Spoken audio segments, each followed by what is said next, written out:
Arthur Schopenhauer was never a man to mince words. In his sprawling magnum opus, The World as Will and Representation, and in his later essays, he issued some of the most scathing critiques of women ever penned by a major philosopher. He warned men about the feminine temperament, painting women as creatures ruled by caprice, shallow desires, and emotionality, qualities he viewed as antithetical to the cool, rational faculties that underpin genuine philosophical insight. Yet despite the notoriety of his pronouncements, his cautionary tales about female nature largely fell on deaf ears, both in his own lifetime and in the centuries since. Schopenhauer's views on women are most explicitly laid out in his 1851 essay, On Women. There he declares that women are, by nature, meant to obey, that their intellectual capacity is inferior by a full degree to that of men, and that they lack the capacity for higher pursuits such as art or serious scholarship. He portrays the female mind as essentially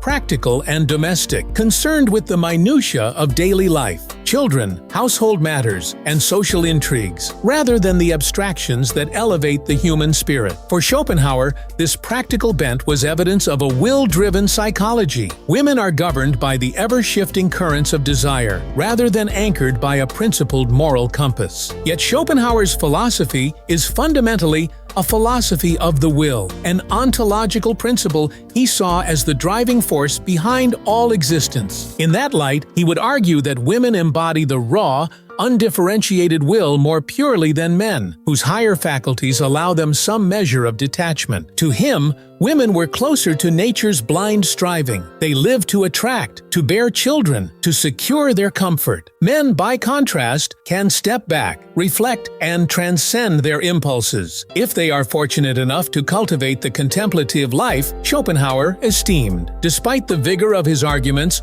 most contemporary men did not take heed. In the mid-19th century, the prevailing social order already conferred legal and economic privileges on men. The idea that women should remain subordinate was hardly revolutionary. What was more radical and unheeded was Schopenhauer's insistence that men must guard their own inner lives against the all-consuming demands of the will as manifested in women. He warned that marriage, love, and intimacy could derail a man's pursuit of philosophical or artistic greatness. He counseled celibacy, or, at the very least, strict emotional discipline. He who marries for love alone will soon find himself disillusioned. He who marries for convenience, at least here, secures peace of mind. In many ways, Schopenhauer anticipated the modern concept of self-actualization, the idea that one must master one's own drives before engaging authentically with the world. His harsh stance on women was, paradoxically, inseparable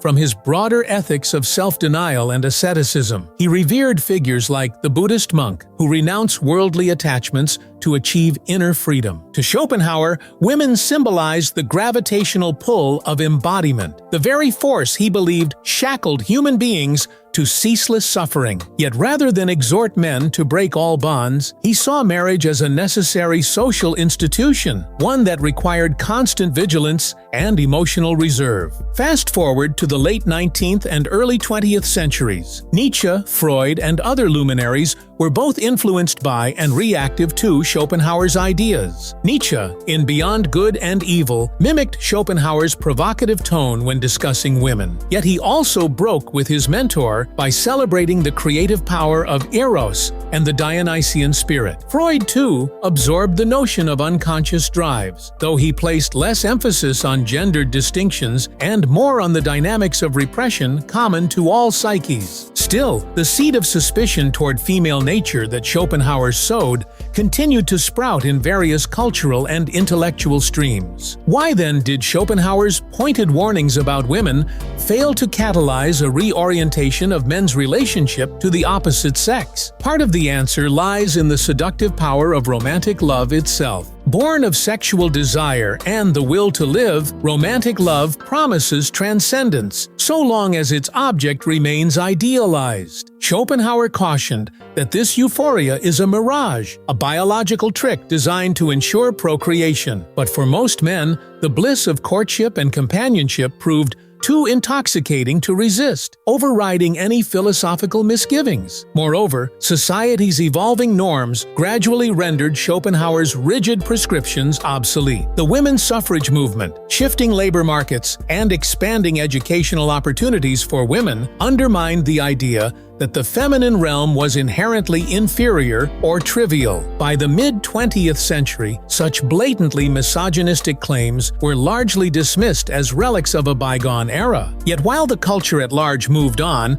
the underlying tension Schopenhauer identified, the pull between bodily drives and spiritual aspirations, remained unresolved in the lives of many individuals. In fact, some contemporary thinkers argue that Schopenhauer's real insight lay not in his misogyny, but in his recognition of the will's power. The problem, they say, was not women per se, but the degree to which all human beings, including men, are subject to compulsions that undermine autonomy and higher purpose. Viewed this way, Schopenhauer's warnings take on a universal relevance. The challenge is to cultivate self-awareness and discipline, whether one is male or female, in order to avoid becoming a puppet of one's own desires. Nevertheless, the shadow of his essays on women persists. In popular culture, echoes of Schopenhauer's dictum can be found in narratives about manipulative seductresses, or in the trope of the anguished male genius undone by romantic entanglement. Men's self-help books still offer advice on maintaining frame or emotional control in relationships, advice that bears an uncanny resemblance to Schopenhauer's admonitions. Even in the realm of psychology, the idea that unchecked desire can lead to suffering echoes his pessimistic anthropology. Consider the modern phenomenon of red pill communities on the internet. These groups, often critical of feminism and championing a return to traditional gender roles, explicitly cite Schopenhauer among their intellectual forebears. They repackage his warnings about the will of women into prescriptive manuals on dating strategy, emotional withdrawal, and the preservation of male sovereignty. In doing so, they demonstrate precisely how his ideas fell on deaf ears in their original form, but found new life as cultural ammunition decades later. Yet there is a deeper irony here. Schopenhauer admonished men to be on guard, not to wield power oppressively, but to preserve the integrity of their own inner life. His true target was not women, but the will itself, the blind, restless force driving every human action. By fixating on the gendered expression of the will, he inadvertently obscured his more radical message, that wisdom lies in transcending the will through compassion, asceticism, and aesthetic contemplation. To fully appreciate Schopenhauer's relevance today, we must disentangle his critique of women from his broader metaphysical vision. We can acknowledge the problematic, demeaning aspects of his gendered claims while still exploring his profound insights into human motivation, suffering, and the possibility of liberation. This requires a nuanced reading, one that sees his misogyny as a historical artifact, not as the essence of his thought. In practical terms, his philosophy invites modern readers, men and women alike, to cultivate self-mastery. By engaging in practices of meditation, artistic immersion, or voluntary simplicity, we can learn to temper our impulses and open ourselves to deeper modes of being. We can recognize the seductions of romantic and sexual desire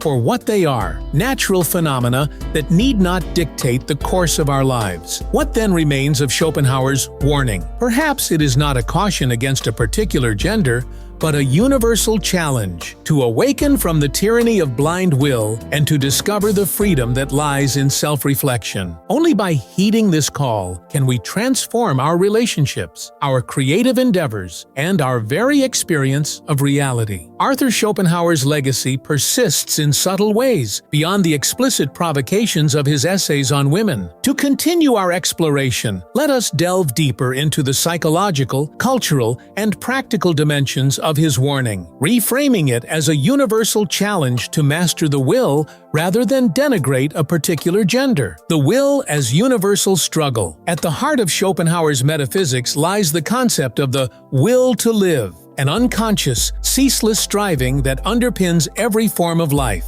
This same will manifests in human beings as desires, passions, and impulses. Schopenhauer maintained that unchecked, the will becomes a source of endless suffering. We hunger, we fear, we cling, and we grieve. It is this blind turbulence that he saw most vividly in the feminine temperament, but his critique applies equally to men. Any individual who surrenders to instinct without reflection bears the same risk of alienation from higher purpose. In reframing Schopenhauer's counsel, we shift focus from gender to the universal task of self-mastery. Each person, regardless of sex, encounters the will's enticements, the drive for comfort, recognition, sensual pleasure, or ego enhancement. Schopenhauer's ascetic ideal invites us to cultivate disciplines that temper desire, voluntary simplicity, contemplative solitude, or aesthetic immersion. By stepping back from the immediate allure of gratification, we create the space for wisdom to emerge. Historical reception and misinterpretation. In the decades following Schopenhauer's death, his philosophy attracted both admiration and critique.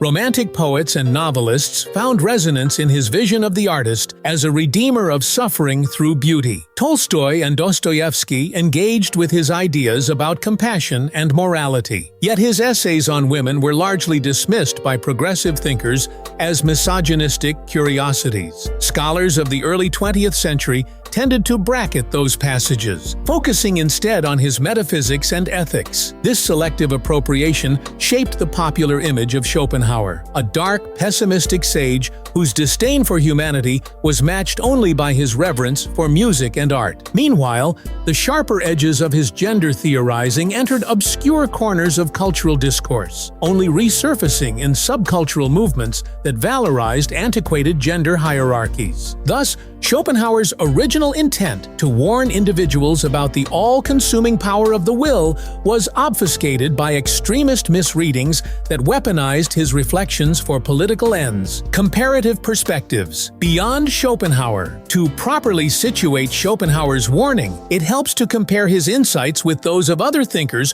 who confronted the same human challenge from different angles. Epicurus, 341–270 BCE. The ancient Greek philosopher counseled the moderation of desires to achieve ataraxia, tranquility of mind. Whereas Schopenhauer sought liberation through ascetic renunciation, Epicurus emphasized prudent enjoyment of simple pleasures and the cultivation of friendship. St. Augustine, 354–430 CE. The early Christian theologian viewed human passion as corrupted by original sin. He advocated for the subjugation of will through divine grace and the sacraments, a religious counterpart to Schopenhauer's secular asceticism. Friedrich Nietzsche, 1844–1900. Nietzsche absorbed Schopenhauer's critique of the will but critiqued his denial of life. Instead of renouncing desire, Nietzsche proposed the will to power as a creative force, urging individuals to affirm their passions and transform them into life-enhancing virtues. Sigmund Freud, 1856–1939. Freud reframed the will as psychic energy, libido, and introduced the idea of repression. For Freud,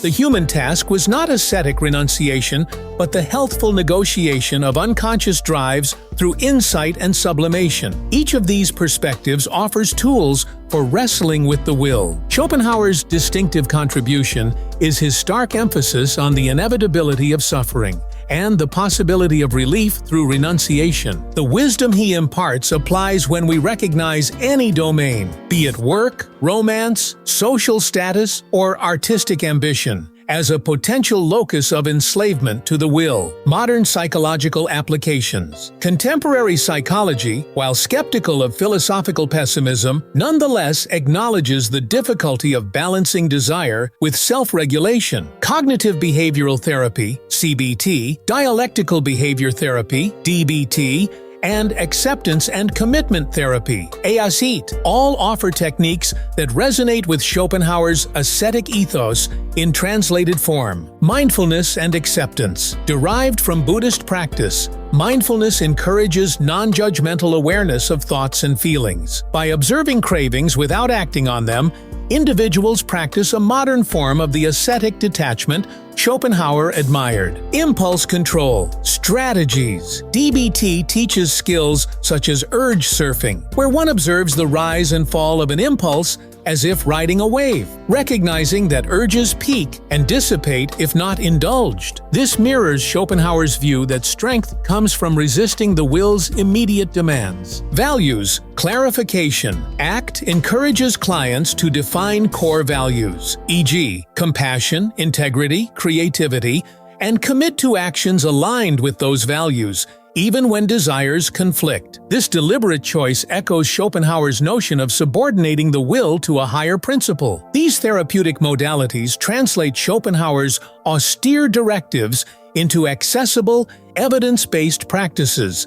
that help individuals navigate the ceaseless churn of desire, rethinking relationships and intimacy. Schopenhauer's stark counsel on love and marriage often shocks modern readers. Yet, when abstracted from his gender bias, his core insight remains potent. Intimate attachments can entangle us in emotional dependency and distraction from personal calling. The question becomes, how can we engage in healthy relationships without forfeiting autonomy? Conscious partnership. Entering a partnership with clarity about personal goals and boundaries reduces the risk of losing oneself. Couples agreements, explicit discussions about division of labor, time for solitude, and support for individual projects honor both union and autonomy. Emotional self-sufficiency. While we all need emotional support, cultivating an inner reservoir of resilience through meditation, creative engagement, or reflective journaling diminishes the pressure on the partner to be the sole source of fulfillment. Periodic solitudes. Inspired by monastic traditions, true retreat can rejuvenate loving bonds. Whether it's a solo retreat weekend or daily practices of silent contemplation, time apart can deepen mutual appreciation and preserve individuality. In these ways, we heed Schopenhauer's warning not as a call to isolation, but as an invitation to forge relationships rooted in conscious choice and self-possession. Case study: the artist's struggle. Consider the example of a contemporary painter, Elena, whose meteoric rise in the art world left her vulnerable to ego-driven anxieties. Each exhibition awakened a hunger for acclaim, and each review threatened despair. Elena's over-identification with external praise mirrored Schopenhauer's depiction of the will's insatiability. Only when she embraced a daily regimen of silent morning meditation, detaching her sense of worth from sales and reviews, did her creative vitality return. By redirecting her focus to the intrinsic joy of painting, she regained freedom from the will's manipulations and found that her work deepened in both authenticity and impact. Cultural resonance. From pessimism to empowerment. Schopenhauer's branding as a grim pessimist obscured a deeper current of empowerment. The idea that by confronting suffering honestly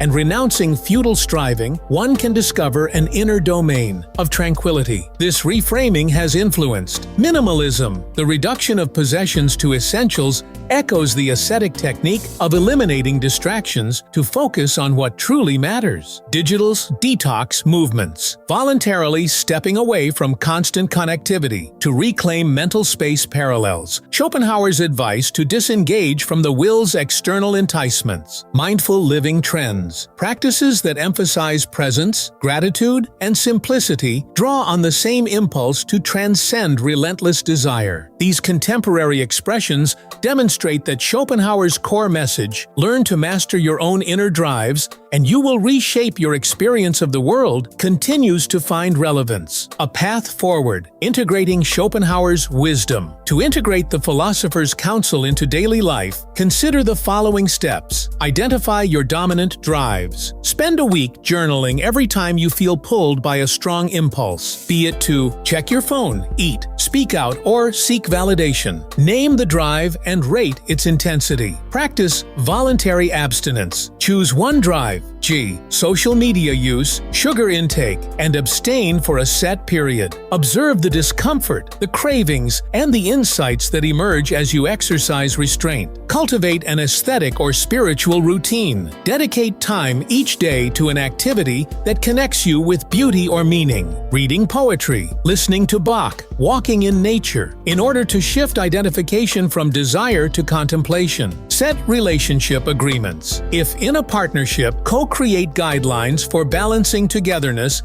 and personal autonomy. Revisit these agreements periodically as a reminder of mutual respect. Reflect on suffering as teacher. When setbacks occur, pause to ask, what is this teaching me about my attachments? How might I respond differently next time? Use a dream journal or reflective writing to deepen your understanding. Through these practices, the principles Schopenhauer laid out over 180 years ago can become living habits, guiding us toward a life less dominated by the capricious tides of desire and more aligned with deliberate purpose. Arthur Schopenhauer's challenge to transcend the blind impulses of the will remains as urgent today as it was in the 19th century. While his sharp critiques of women reflected the biases of his time, the heart of his teaching points us toward universal self-mastery. In this final section, we will explore additional ways to internalize his insights, consider their implications for personal and collective ethics, and draw together the threads of our inquiry in a conclusive reflection. Practicing daily will observation. A foundational exercise in Schopenhauer's ascetic program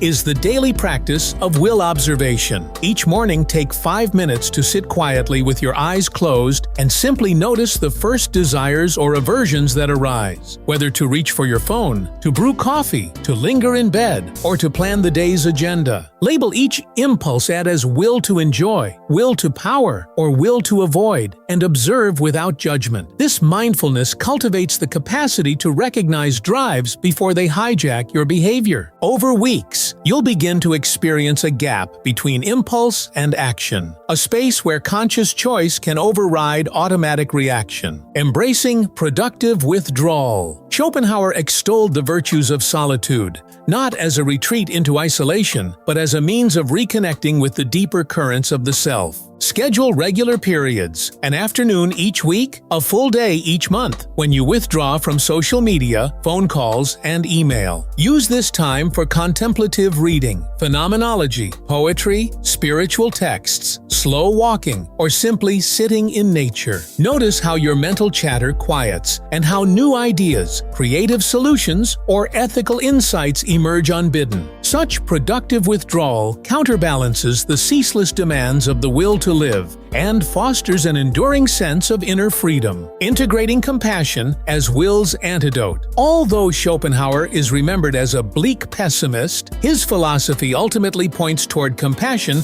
as the antidote to suffering. Once you have observed and restrained your own will-driven impulses, extend that same witness to the struggles of others. In moments of irritation, when a coworker is demanding, a friend disagrees, or a stranger behaves rudely, pause and reflect. This person, too, is driven by invisible pressures. This shift from self-absorption to empathic awareness neutralizes resentment and transforms interpersonal conflict into opportunities for shared liberation from suffering. Cultivating aesthetic contemplation. For Schopenhauer, art and music offered a temporary reprieve from the will's ceaseless striving. To integrate this insight, create a weekly ritual of aesthetic immersion. Attend a concert, visit a gallery, read a poem, or watch a dance performance. As you engage, note moments when time seems suspended, when beauty holds your attention without any agenda. These intervals of pure perception remind you that the self, distinct from the will, is capable of experiencing the world in modes of disinterested wonder. Over time, aesthetic contemplation becomes a stabilizing practice that nourishes your capacity for equanimity, extending will mastery to collective action. Schopenhauer's philosophy may emphasize individual transformation, but it also carries profound implications for social ethics. As you cultivate self-mastery and compassion, consider how these qualities can inform your involvement in causes and communities. Whether you volunteer at a shelter, advocate for environmental protection, or mentor young people, bring to these activities the same same mindful presence and renunciatory spirit that you practice in solitude. By aligning action with values rather than reactive desires, you become a model of integrity whose influence ripples outward, inspiring others to examine their own wills. Reconciling desire and duty. In real life, the tension between desire and duty often feels insurmountable. We want comfort, success, and approval, yet we acknowledge the necessity of restraint and ethical conduct. Schopenhauer's asceticism,